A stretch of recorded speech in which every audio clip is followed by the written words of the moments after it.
Hi everyone. Today in this video I'm going to discuss our daily routine. हम सुबह से लेकर शाम तक हमारे जितने भी दैनिक कार्य होते हैं उनको आज के इस वीडियो में समझने वाले हैं। हर कोई व्यक्ति अपने उस दैनिक कार्य को इंग्लिश में कन्वर्ट कर सकता है, उसकी अंग्रेजी बना सकता है। तो अगर किसी ने हमारे चैनल को भी सब्सक्राइब नहीं किया है तो आप चैनल को सब्सक्राइब करिए और बेल आइकन को दबा दीजिए ताकि हमारे आने वाले सभी वीडियोस की नोटिफिकेशन आप तक पहुंच सके और आप शुरू से बेसिक से इंग्लिश सीख सके। So let's get started without wasting the time. हम स्टार्ट करते हैं आज की क्लास को। हम देखने वाले हैं सबसे पहला जो सेंटेंस है, आप जब भी इंग्लिश बनाएंगे सुबह जैसे आप उठते हैं, उठने के साथ ही अपने दिन की क्या हो जाती है, शुरुआत हो जाती है। और जो पहला जो सेंटेंस है वो आप किस तरीके से कहते हैं, मैं अक्सर सुबह 6 बजे उठता हूँ। तो आप इस बात को इंग्लिश में कैसे कहेंगे, I usually get up at 6 in the morning. देखो यूजुअली जो है वो आपके दैनिक कार्यों को बताता है। अक्सर, मैं अक्सर सुबह 6 बजे उठता हूँ, तो आप इस बात को कहेंगे I usually get up 6 in the morning. चलिए दूसरा सेंटेंस देखते हैं। उसके बाद जैसे आप उठते हैं, उठने के बाद आप क्या कहते हैं, मैं अपने दांत साफ करता हूँ और चेहरे को धोता हूँ। जैसे हम उठेंगे, उठने के बाद हम क्या करेंगे, अपने दांतों को साफ करेंगे और चेहरे को धोएंगे। तो आप इस सेंटेंस की इंग्लिश कैसे बनाएंगे, I brush my teeth and wash my face. I brush my teeth and wash my face. आपने क्या इंग्लिश बनाई, मेरे साथ में आप रिपीट करते चलिए, I brush my teeth and wash my face. उसके बाद आप क्या करते हैं, हमारा जो तीसरा सेंटेंस है, मैं 7 से 8 बजे तक वर्कआउट करता हूँ। देखो वर्कआउट का मतलब होता है एक्सरसाइज, कि मैं सुबह 7 बजे से 8 बजे तक जो 1 घंटे का टाइम है उसमें क्या करता हूँ, वर्कआउट करता हूँ। तो आप इस बात को इंग्लिश में कैसे कहेंगे, I work out from 7 to 8 AM। एक बार फिर से रिपीट करते हैं, I work out from 7 to 8 AM। उसके बाद अगला जो काम आप करते हैं वो है, मैं आधा घंटे मैं अखबार पढ़ता हूँ। तो जैसे ही आप अपने वर्कआउट से फ्री होते हैं, वर्कआउट से फ्री होने के बाद आप क्या करते हैं, आधा घंटा आपका रोजाना अखबार पढ़ने की आदत है। और आप इस बात को इंग्लिश में कैसे कहेंगे, for about half an hour I read the newspaper. क्या इंग्लिश बनाई इसकी हमने, for about half an hour I read newspaper. इस बात की इंग्लिश हमने बनाई कि मैं आधा घंटे अखबार पढ़ता हूँ, तो कैसे कहेंगे आप इसको इंग्लिश में, for about half an hour I read newspaper.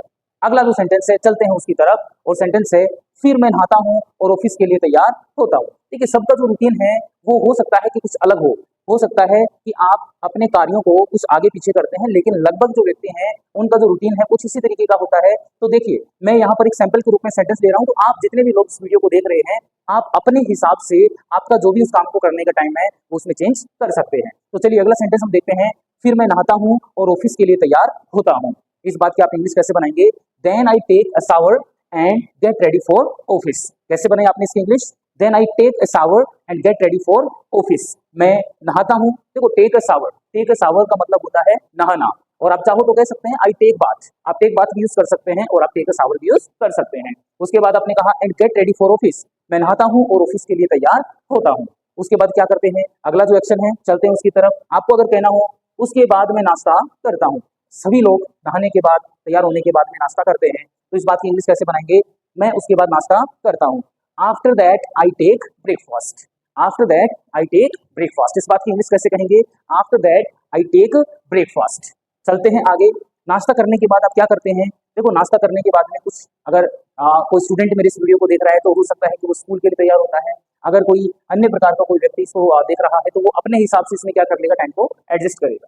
तो मैं 9 बजे ऑफिस के लिए निकलता हूँ। उसके बाद अगला जो एक्शन आपका क्या होता है कि आप 9 बजे ऑफिस के लिए निकलते हैं। इस बात की इंग्लिश कैसे बनाएंगे, at sharp 9 AM I leave for office. क्या इंग्लिश बनी, at sharp 9 AM I leave for office. मैं सही 9 बजे ऑफिस के लिए निकलता हूँ या मैं ऑफिस चला जाता हूँ। तो इस बात को आप इंग्लिश में इस तरीके से कह देंगे। उसके बाद क्या एक्शन होगा हमारा, 9 बजे मैं ऑफिस के लिए निकलता हूँ, देखो उसके बाद क्या होगा, आप उसके बाद कहते हैं कि मैं 10 से 6 बजे तक वहां पर काम करता हूँ। अब मान लीजिए कोई टीचर है और वो सुबह 8 से 2 बजे तक या 8 से 1 बजे तक स्कूल में पढ़ाता है।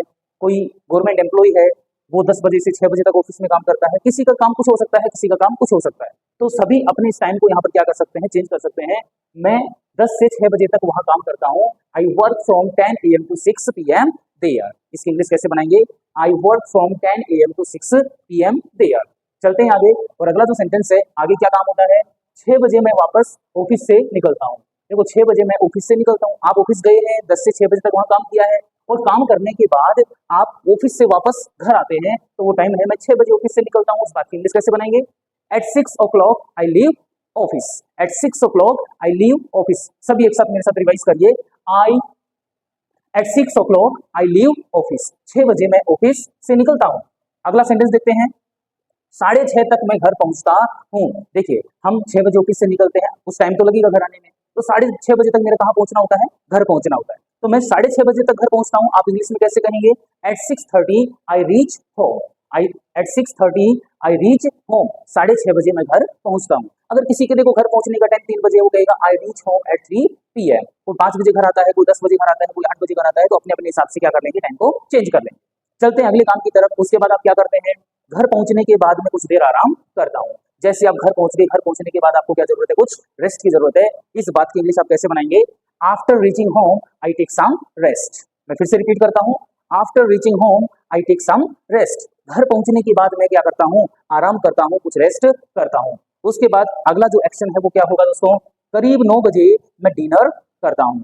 9 बजे मैं क्या करता हूँ? डिनर करता हूँ। तो डिनर का जो टाइम है, so it may be different और it may be according to the persons we can see the daily routine. तो अगर आपका जो शेड्यूल है उसमें डिनर का टाइम 8 बजे है, तो यू मे राइट 8 o'clock। और अगर आपका जो टाइम है डिनर का वो 10 बजे का है, so you may call it 10 o'clock। तो हमने क्या लिखा यहाँ पे कि मैं करीब 9 बजे क्या करता हूँ? डिनर करता हूँ। सो इसकी इंग्लिश हम कैसे बनाएंगे?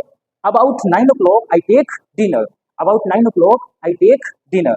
उसके बाद हमारा अगला सेंटेंस है, देखो डिनर करने के बाद मैं क्या करता हूँ? उसके बाद मैं करीब आधा घंटे परिवार के साथ टहलता हूँ। देखो, आधा घंटे करीब मैं परिवार के साथ टहलता हूँ। इस बात को इंग्लिश में कैसे कहेंगे?